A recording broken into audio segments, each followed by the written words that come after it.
యేసుక్రీస్తు ప్రభు వారికి వాళ్ళ శిష్యులు చెప్తున్నారు, ప్రభా ఈ మందిరం చూసారా ఎంత అద్భుతంగా ఉందో, ఎంత ఖరీదైనటువంటి సామాగ్రితో ఈ మందిరాన్ని నిర్మించారో, ఇది అద్భుతమైనటువంటి మందిరం ప్రభా అని శిష్యులు యేసుక్రీస్తు ప్రభు వారితో చెప్పారు. యేసుక్రీస్తు ప్రభు వారు ఏమన్నా తెలుసా, ఈ మందిరం రాతి మీద రాయ ఉండకుండా పడిపోయే దినాలు వస్తాయి.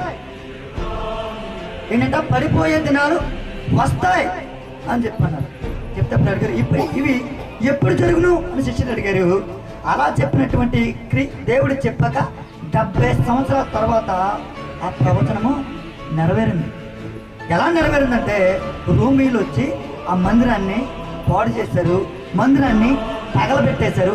తగలబెట్టి రాయికి ఉన్నటువంటి మధ్యలో ఉన్నటువంటి బంగారాన్ని రోమీలు ఎత్తుకెళ్ళిపోయారు. ఇప్పుడు ఏమైంది, రాయి మీద రాయ ఒలిచేశారు. ఒలిచుకుని బంగారం మట్టిపోయారు. ఇప్పుడు దేవుడు చెప్పిన ప్రవచనం ఏమైంది, రాయ మీద రాయ ఉండని రోజులు వస్తాయన్నారు కదా. ఆ 70 సంవత్సరాల తర్వాత మందిరం ఏమైపోయింది,